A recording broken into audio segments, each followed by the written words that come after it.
अयोध्या के बीकापुर विधानसभा के खैरौनी सोहवल नगर पंचायत में पूर्व मंत्री स्वर्गीय मुन्ना सिंह चौहान की मूर्ति अनावरण कार्यक्रम में मुख्यमंत्री योगी आदित्यनाथ पहुंचे, जहां मुख्यमंत्री ने कई परियोजनाओं का शिलान्यास व लोकार्पण किया। सीएम योगी आदित्यनाथ ने दो प्रमुख घोषणाएं की, जिसमें खैरानी सोहवाल नगर पंचायत का नाम अब मां ज्वाला देवी के नाम से होगा और भरतकुंड भदरसा नगर पंचायत का नाम अब भरतकुंड होगा। सीएम योगी ने बीकापुर विधानसभा को 432 करोड़ रुपए की 217 विकास परियोजनाओं की सौगात दी और सोहवाल विकासखंड परिसर में स्थापित स्वर्गीय मुन्ना सिंह की प्रतिमा का अनावरण करने के अलावा कई लाभार्थियों को प्रमाण पत्र और आवास की चाबी भी सौंपी। इस दौरान मुख्यमंत्री योगी आदित्यनाथ विपक्ष पर जमकर हमला बोला और कहा कि जो लोग आज आस्था की बात करते हैं, इन्होंने अयोध्या में हमारे पवित्र हनुमानगढ़ी में नमाज पढ़वाने का काम किया था। आप सोचिए, क्या कोई जमा मस्जिद में कभी हनुमान चालीसा का पाठ कर पाएगा? अयोध्या में हनुमानगढ़ी की सीढ़ियों पर यह पाप क्यों करवाया गया था? 219 नई परियोजनाओं के लोकार्पण और शिलान्यास के लिए मैं सबसे पहले लगभग 450 करोड़ रुपए की इन परियोजनाओं के लिए भी बीकापुर विधानसभा के आप सभी मतदाता बहन और भाइयों को, यहां की जनता जनार्दन को हृदय से बधाई देता हूं। यहां के विधायक को धन्यवाद देता हूं कि उन्होंने रुचि लेकर के इन कार्यों को आगे बढ़ाया है। एक सक्रिय जनप्रतिनिधि जब विकास के बारे में रुचि लेता है तो परिणाम कैसे आते हैं, आज ये अयोध्या जनपद में देखने को मिल रहा है। बीकापुर में, रुदौली में, मिल्कीपुर में, गोसाईगंज में, अयोध्या में ये सब दिखाई देता है। मुझे 19 जून को रुदौली में आने का अवसर प्राप्त हुआ था। विकास की योजनाएं आज तेजी के साथ आगे बढ़ रही हैं। जो पहले असंभव था, आज इन जनप्रतिनिधियों के कारण वह संभव हो गया है। बहनों और भाइयों, आप तो जानते ही हैं, एक लंबे समय तक हमारी अयोध्या उपेक्षित रही। न सड़क, न बिजली, न पानी, यानी बगल में मां सरयू बह रही है, लेकिन तब भी अयोध्या उससे वंचित रहती थी। मां सरयू की पवित्र धारा अयोध्या को भी सिंचित करती है, लेकिन अयोध्या आने वाला श्रद्धालु देखता रहता था, वह मां सरयू का आशीर्वाद लेने में विफल हो जाता था। कोई व्यवस्था नहीं थी, गंदगी पहचान बन चुकी थी। और तो और जो ये लोग आस्था की बात करते हैं, याद करो ना, इन्होंने तो हमारी पवित्र हनुमानगढ़ी में इन्होंने तो वहां नमाज भी पढ़वाने का काम किया था। आप सोचो,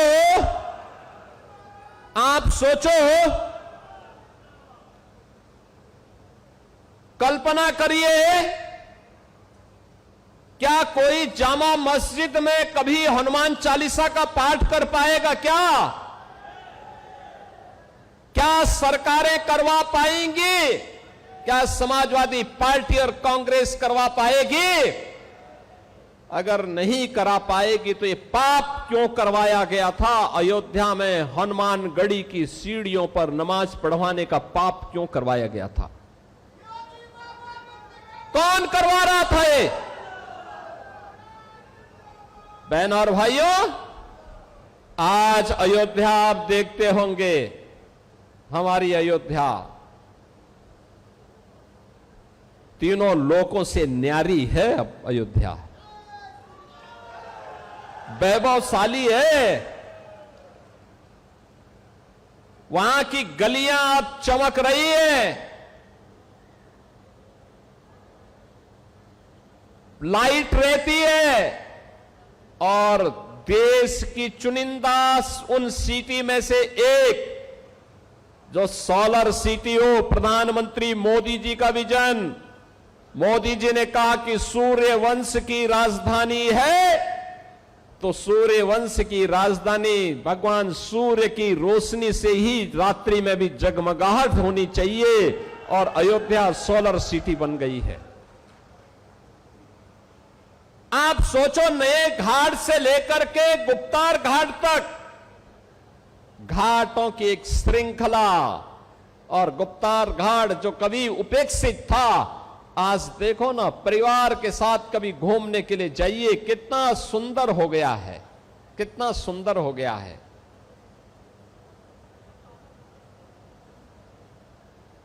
सूरज कुंड का हमने पुनरुद्धार किया है। वर्तमान में विधायक अमित सिंह चौहान के कहने पर, उनके प्रस्ताव पर भरत कुंड का सुंदरीकरण का काम भी चल रहा है।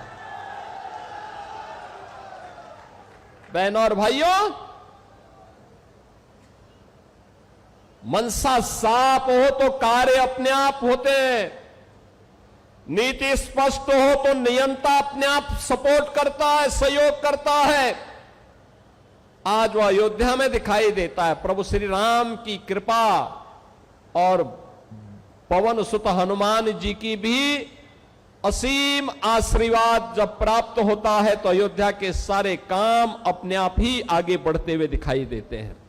कोई सोचता था अयोध्या में इंटरनेशनल एयरपोर्ट बन पाएगा? ये समाजवादी पार्टी के लोग विरोध करते थे, एयरपोर्ट के नाम पे गुमराह करते थे। आज महर्षि वाल्मीकि के नाम पर इंटरनेशनल एयरपोर्ट अयोध्या के साथ, और देश के सभी प्रमुख शहरों के साथ अयोध्या का एयरपोर्ट जोड़ चुका है। सभी शहरों के साथ अयोध्या जुड़ चुकी है। आज जो अयोध्या का विरोध समाजवादी पार्टी और कांग्रेस के लोग कर रहे हैं, वे इसलिए विरोध कर रहे हैं, वे नहीं कर पाए थे, इसलिए बुरा लग रहा है कि महर्षि वाल्मीकि के नाम पर क्यों हो गया। उनको यही बुरा लग रहा है। अयोध्या में रेन बसेरा निषाद राज के नाम पर हो गए, निषाद राज गुहा के नाम पर। उनको यही बुरा लगता है कि निषाद राज के नाम पे वे नहीं कर पाए। अरे हमने तो निषाद राज के नाम पर रेन बसेरा यहां किए ही है।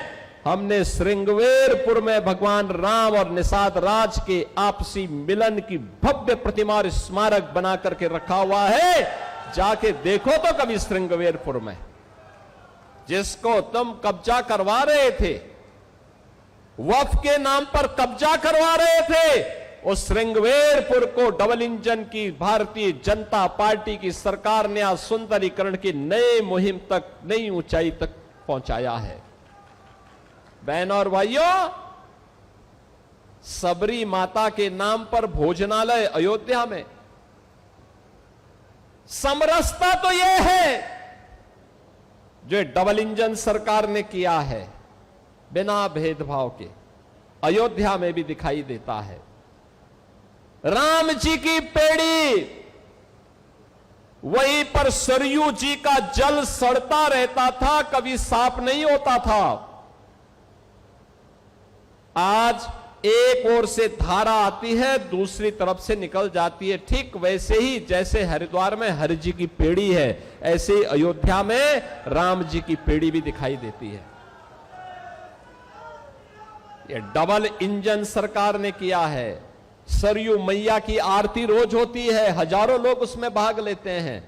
अब यही अंतर है, आज समाजवादी पार्टी और कांग्रेस के लोगों ने मंदिर निर्माण में बाधा खड़ी की, राम के नाम पर प्रश्न खड़ा करने का प्रयास किया, राम भक्तों पर गोलियां चलाई, अयोध्या के नाम पे पहचान का संकट खड़ा किया। ये डबल इंजन की सरकार आई, भगवान राम का भव्य मंदिर का निर्माण हो गया, कोई रोक नहीं पाया। आज आस्था आती है, लाखों लोग अयोध्या आते हैं, अभिभूत होकर के जाते हैं। इन्होंने हनुमानगढ़ी की सीढ़ियों पे नमाज पढ़ाने का पाप किया था और हम लोगों ने अयोध्या को स्वच्छ और सुंदर बनाकर के सनातन धर्म की एक सांस्कृतिक राजधानी के रूप में फिर से उसकी स्थापना के साथ जोड़ा ही है।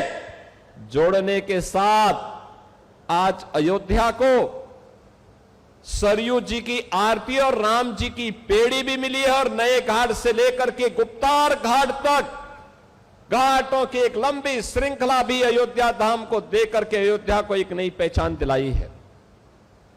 बहनों और भाइयों, आज अयोध्या में भक्ति पथ हो, राम पथ हो, जन्मभूमि पथ हो, ये सभी अयोध्या की पहचान बन रहे हैं। जो सिंगल लेन था, जो 4 लेन और 6 लेन की सड़कें हैं, चारों ओर से एयर कनेक्टिविटी, रेलवे की कनेक्टिविटी, रोड की कनेक्टिविटी आज अयोध्या को नई पहचान दिला रहा है।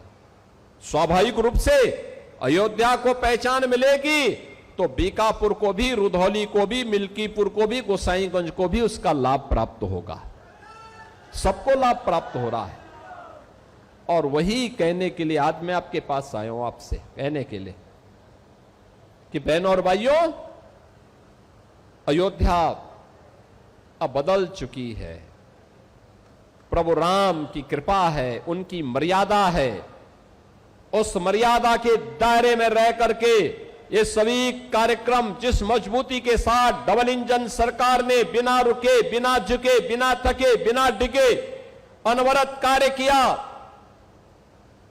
आज उसके परिणाम हम सबके सामने हैं। और इसीलिए तो हर सनातन धर्मावलंबी आज अयोध्या का नाम लेकर के आप जाइए। 2017 के पहले आप जाते थे, लोग आपको शक की निगाहों से देखते थे। आज अयोध्या का नाम लेकर के कोई भी हिंदू जाता है, अयोध्या का व्यक्ति देश के अंदर जाता है, दुनिया के अंदर जाता है, अयोध्या का नाम यूपी का कोई नागरिक ले लेता है या भारत का कोई नागरिक दुनिया के किसी देश में जाके अयोध्या का नाम लेता है तो सामने वाले व्यक्ति के चेहरे पर चमक आकर के खुशी होती है कि वाह, भगवान राम की पावन जन्मभूमि से जुड़े हुए लोग हैं। याद करिए, ये अयोध्या की ये पहचान आपकी पहचान है और विरासत और विकास का ये अद्भुत समन्वय हुआ है अयोध्या में। अयोध्या ने वह करके दिखाया है जो 500 वर्षों में नहीं हो पाया था। पीढ़ियों पर पीढ़ियां गई, संतों ने, राजाओं ने, युवराजों ने, समाज के प्रत्येक तबके ने राम जन्मभूमि मुक्ति के लिए आंदोलन किया, संघर्ष किया। लेकिन जो कहते थे अयोध्या के बारे में कि परिंदा भी पर नहीं मार सकता, आज वे देख रहे हैं अयोध्या में लाखों लोग आ रहे हैं, अयोध्या में लाखों श्रद्धालु आ रहा है दर्शन करने के लिए। बहन और भाइयों, उसी जनपद अयोध्या की, उसी पावन अयोध्या की महत्वपूर्ण विधानसभा है बीकापुर और बीकापुर के विकास के साथ जोड़ने के लिए आज हम सब आपके बीच आए हैं। मुझे प्रसन्नता है उत्तर प्रदेश सरकार के पूर्व मंत्री स्वर्गीय मुन्ना सिंह चौहान जी की भव्य प्रतिमा को आज हम सोहावल ब्लॉक के मुख्यालय पर स्थापित करके उसका अनावरण का कार्यक्रम अभी संपन्न हो रहा है। मुझे प्रसन्नता है अयोध्या विकास कर रही है, मुझे प्रसन्नता है बीकापुर, रुधौली, गोसाईगंज, मिल्कीपुर विकास कर रही है और मुझे प्रसन्नता है इस बात को लेकर के लगातार परसों से ही यहां बारिश थी, कल तो खूब बारिश पड़ी, पूरा भीगा हुआ है, जगह जगह पानी लगा हुआ है। मुझे लगता था पता नहीं कार्यक्रम हो पाएगा कि नहीं हो पाएगा, क्योंकि मेरे कार्यक्रम चल रहे हैं हर विधानसभा क्षेत्र में। मेरी इच्छा थी, लेकिन अयोध्या के कार्यक्रमों के कारण मैं अयोध्या तो आता था, मिल्कीपुर भी आया था, रुधौली भी आया था, लेकिन बीकापुर 2022 के बाद से मेरी इच्छा थी कि मैं वहां आऊं। बहनों और भाइयों, आज मुझे आने का अवसर प्राप्त हुआ, लेकिन मौसम जिस प्रकार से चुनौती दे रहा था, मुझे लगता था कि पता नहीं लोग आ पाते हैं कि नहीं आ पाते हैं, लेकिन आपने मौसम की विपरीत चुनौतियों का सामना किया, आप सभी यहां पर आए। आपका ये उत्साह और विषम परिस्थितियों में जूझने का जज्बा, यही तो अयोध्या की पहचान है। और इसी जज्बे के बल पर स्वर्गीय मुन्ना सिंह चौहान ने राजनीति की एक ऊंचाई प्राप्त की थी। संघर्ष के बल पर वे आगे बढ़े थे। एक सामान्य परिवार में पैदा होने के बाद भी उन्होंने विकास के कार्यक्रमों के साथ अपने आप को जोड़ करके उत्तर प्रदेश के विकास के लिए, उत्तर प्रदेश की शिक्षाई विभाग की योजनाओं को आगे बढ़ाने के लिए, उनके सफल क्रियान्वयन के लिए, किसानों के उन्नयन के लिए अपना पूरा जीवन समर्पित किया। आज बहनों और भाइयों, वे हमारे बीच में नहीं, लेकिन अपनी